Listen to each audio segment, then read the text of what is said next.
सप्तम भाव में यदि बृहस्पति जन्म चक्र में विराजमान हो तो यह भी केंद्र भाव है। लगन पर, लाभ भाव पर और तृतीय भाव पर दृष्टि जाएगी तो जातक बुद्धिमान होता है। साधारण लोगों की बुद्धि की अपेक्षा उसकी बुद्धि प्रखर होती है। वह दूसरों के मनोभावों को समझने में समर्थ होता है। आचार व्यवहार में और मान सम्मान में, गुणों में पिता की अपेक्षा उसमें श्रेष्ठता होती है। वह उदार प्रवृत्ति होता है। सत्य, प्रिय, मधुर भाषी, कुशाग्र बुद्धि और बंधु बांधवों के सुख से युक्त होता है। यदि उस पर पाप ग्रह का प्रभाव हुआ तो थोड़ा अभिमानी होता है और अपनी श्रेष्ठता को बरकरार रखने के लिए या अपने को हीन ना समझने के लिए ऐसी स्थिति उसके साथ होती है कि वह अपने को श्रेष्ठ मानता है यदि पाप ग्रह का प्रभाव उस पर होता है, और यह उसके लिए एक नकारात्मक पक्ष भी साबित हो जाता है। उसकी जीवन संगनी सुंदर, स्वरूपवान, सुशीला, उसके हर कार्य में सहायक, सुशिक्षित और दाम्पत्य, विवाह आदि के सुख में सामान्य अच्छा प्राप्ति कराने वाली होती है। उसे सप्तम का सुख अच्छा प्राप्त होता है यदि सप्तमी दुर्बल या पाप पीड़ित ना हो। महर्षि भृगु के अनुसार यदि गुरु धनेश या पंचमेश होकर सप्तम में बैठता है तो बहुत ही लाभकारी होता है। विद्वान होता है लेकिन मन से चिंतित रहता है। इसकी जीवन संगनी पतिव्रता, पति परायणा, जीवन में साथ देने वाली, हर कदम पर साथ रहने वाली, कुशल वक्ता, सुशीला और विदुषी होती है। इसे सुख प्राप्त होता है। जातक स्वयं भी सुंदर होता है, आकर्षक होता है और गुणवान होता है। यदि राहु, केतु, शनि या मंगल इसके साथ बैठे या सप्तम स्थान के स्वामी के साथ बैठे और सप्तमी पर पाप प्रभाव हो या सप्तमी से निर्बल हो तो परदार उपभोक्ता होता है, यानी दूसरों की महिलाओं में उसका आकर्षण बढ़ जाता है और उधर उसमें अनैतिकता भी आ जाती है। यदि सप्तम भाव का स्वामी शुभ ग्रह हो, उच्च में हो और गुरु भी पाप ग्रहों से युक्त ना हो, शुभ ग्रहों से युक्त हो, अपने घर में हो तो एक ही स्त्री वाला, स्त्री के द्वारा धन प्राप्त करने वाला, सुख प्राप्त करने वाला और 34वें वर्ष में प्रतिष्ठा प्राप्त करने वाला ऐसा जातक होता है। मेष, सिंह, मिथुन या धनु का बृहस्पति यदि सप्तम भाव में होता है तो शिक्षा के लिए अच्छा होता है।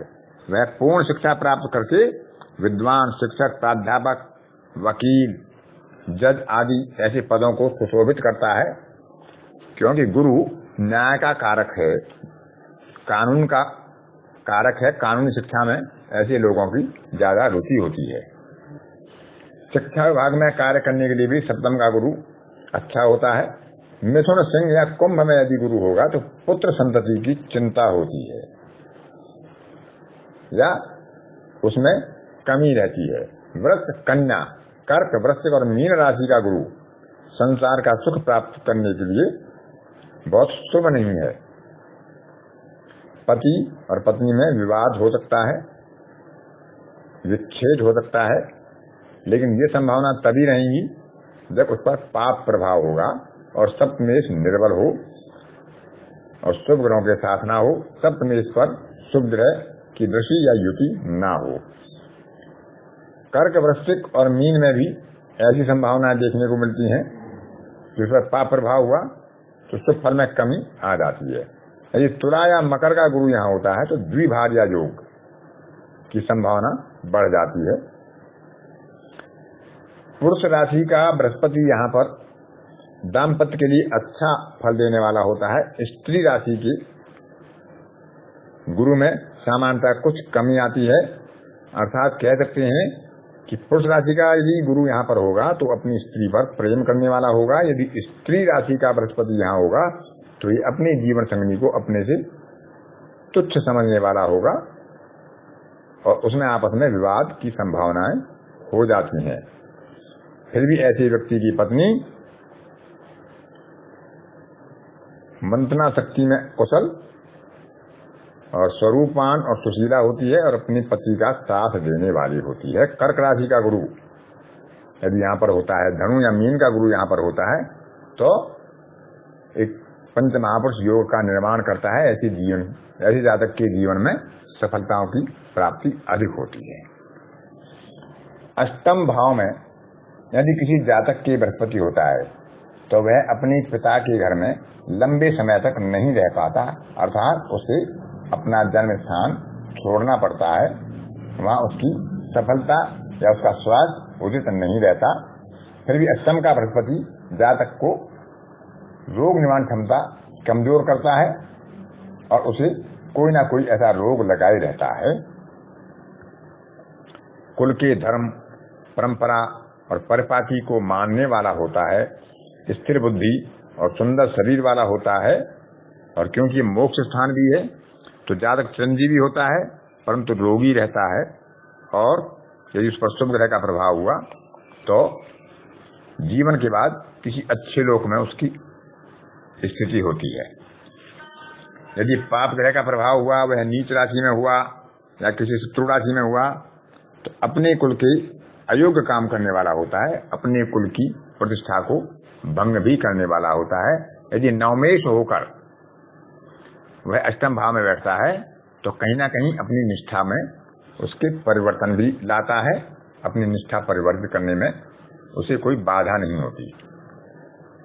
सामान्यतः बताते हैं कि मेष का गुरु यहाँ पर अंतिम काल में विविध रोगों से, वृष का गुरु शूल से, मिथुन में हो तो कर्ण रोग से, कर्क में हो तो अपने ही लोगों से, सिंह का गुरु विसूचिका, हैजा आदि से, कन्या में हो तो अतिसार से, तुला में हो तो अपने सेवकों से, वृश्चिक का सूर्य रक्त दोष से, वृश्चिक का गुरु रक्त दोष से, धनु का गुरु वाहन से, मकर का गुरु राजा के द्वारा और कुंभ का गुरु राजकोप से और मीन का गुरु हो तो बहुभक्षण से जीवन का अंत होता है। महर्षि भृगु कहते हैं कि ऐसा जातक जिसका अष्टम में बृहस्पति हो, अल्पायु और निम्न स्तरीय कर्म करने वाला होता है। यदि पाप ग्रह के साथ गुरु होता है तो वह पतित होता है, अपने स्तर से गिरने वाला होता है। परंतु शुभ ग्रह से युक्त यदि अष्टम स्थान में गुरु होता है तो जातक दीर्घायु होगा। अष्टमेश निर्बल हुआ तो फिर अल्पायु होगा। पाप ग्रहों के कारण इसकी नैतिकता भंग हो जाती है और यह परदारा युक्त या अन्य महिला में आसक्त हो सकता है। यदि गुरु यहाँ पर उच्च का हो या अपने घर का हो, धनु या मीन का हो, तो जातक दीर्घायु होता है। लेकिन गुरु के कमजोर होने पर स्वास्थ्य उसका अच्छा रहेगा। गुरु बलवान होगा तो स्वास्थ्य को बाधित करेगा। जातक पुरुषार्थी होगा, विद्वान पंडित और वेद शास्त्रों का ज्ञाता और गूढ़ ज्ञान में, गुप्त ज्ञान में उसकी रुचि होगी। तंत्र मंत्र का भी वह ज्ञाता हो सकता है। पुरुष राशि का बृहस्पति यदि अष्टम भाव में होता है तो उसे वसीयत आदि से गुप्त संपत्ति या गुप्त खजाना या विल आदि के द्वारा संपत्ति प्राप्त होती है। उत्तराधिकार के रूप में उसे संपत्ति मिलती है। सम राशियों के सूर्य में, सम राशि के बृहस्पति में ये संभावनाएं थोड़ा कम होती हैं। स्त्री राशि का बृहस्पति 3, 6, 9, 12 यानी जो 3 से विभाजित होने वाले वर्ष हैं उनमें विशेष आपत्तिदायक होता है, विशेष कष्टों की संभावना बनती है। जैसे 3, 6, 9, 12, 15, 18, 21, 24, 27, 30, 37 इसी तरह आगे उन वर्षों में उन्हें ग्रह गोचर के अनुसार जैसी स्थिति होती है, दशा के अनुसार जैसी स्थिति होती है, कोई ना कोई उनके जीवन में बाधा आती है। यदि पुरुष राशियों में होता है तो यह क्रम हर 7 वर्ष पर दोहराया जाता है कि 7, 14, 21, 28, 35 इस तरह आगे चलते रहते हैं। उन वर्षों में इन्हें कोई ना कोई कष्ट की संभावना बन जाती है। अष्टम भाव में यदि बृहस्पति पुरुष राशि में होता है तो उसकी जीवन संगनी, उसके पुत्र, उसके सेवक, उसके मित्र, उसके विश्वास पात्र होते हैं और उसके रहस्यों को, उसके भेदों को, जो गुप्त रहस्य या गुप्त भेद होते हैं, उनको घर के बाहर नहीं जाने देते।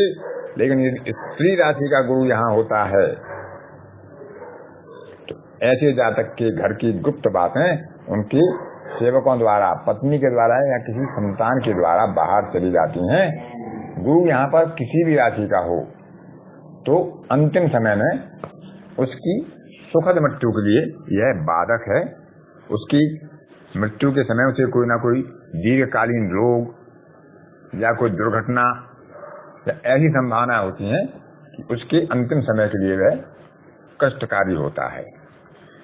यदि यहाँ पर पाप ग्रह का प्रभाव होता है, अष्टमेश निर्बल होता है, तो किसी का लिया हुआ धन ना चुकाने के कारण या धन संबंधी किसी विवाद के कारण ऐसे जातक को कारावास या बंधन योग की संभावना भी हो जाती है। यदि द्वादशी इसके साथ बैठा हो अष्टम में गुरु के साथ, या गुरु स्वयं द्वादशी होकर यहाँ बैठा हो और अष्टमेश निर्बल हो, तब ऐसी संभावनाएं प्रबल हो जाती हैं। तो इस तरह हमें गुरु पर दृष्टि, युति और वह किस भाव का स्वामी है, किस भाव का स्वामी होकर वहां बैठा है, उन स्थितियों का भी विचार करना होता है और तभी हम अपना संपूर्ण मत किसी भाव के बारे में देते हैं। यदि किसी महिला की कुंडली में अष्टम भाव में गुरु होता है तो गर्भ धारण करने में या संतान प्राप्त करने में यह बाधक होता है, क्योंकि यह संतान का कारक होता है और संतान के कारक का हानि के भाव में, बाधा के भाव में अष्टम भाव में बैठना संतान पक्ष में विलंब कर सकता है। अष्टम का गुरु बहुत अच्छा फल नहीं देने वाला होता, फिर भी शुभ ग्रहों के साथ यदि शुभ ग्रहों की युति में हो या अपनी राशि का हो तो कुछ शुभ फल प्राप्त होते हैं।